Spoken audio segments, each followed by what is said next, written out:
Hello दोस्तों, हाल ही में पड़ोसी देश नेपाल में कुछ दंगे फसाद हुए। चलिए वीडियो के माध्यम से हम समझते हैं आखिर वो हुआ तो हुआ कैसे। यूं तो दुनिया में बड़ी बड़ी क्रांतियां हुई हैं, लेकिन नेपाल में जो कुछ हुआ वो इतिहास अलग तरह का बना गया।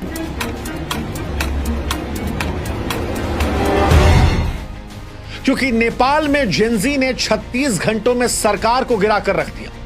वो जो शेर है ना कि जिस ओर जवानी चलती है उस ओर जमाना चलता है, वो नेपाल में दिखाई पड़ा।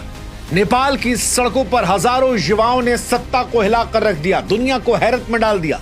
13 से 28 साल के जेनजी ने ऐसी ताकत दिखाई कि प्रधानमंत्री देश छोड़कर भाग गए।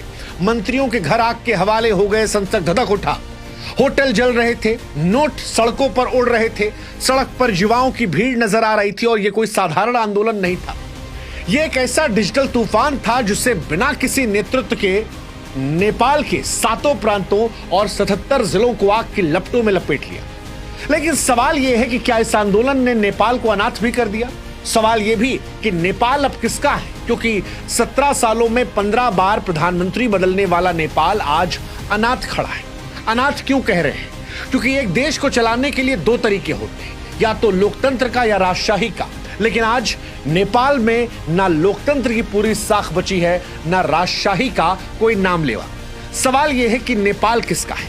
कौन चुनेगा नेपाल की अगली सरकार? क्या वो नेपाल की जनता होगी जो अपने नए सियासतदानों को चुनेगी?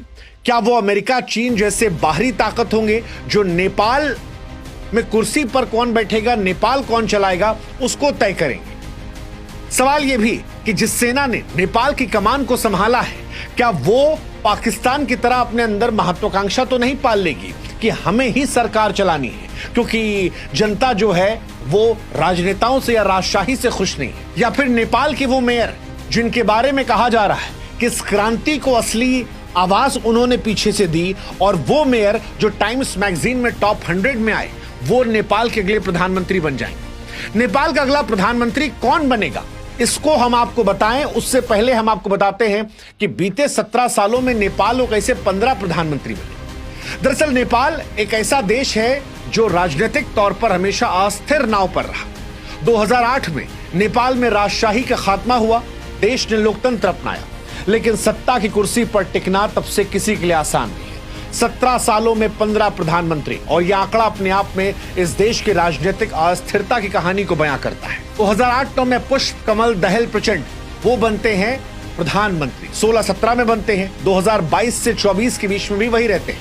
माओवादी नेता प्रचंड कई बार सत्ता संभालते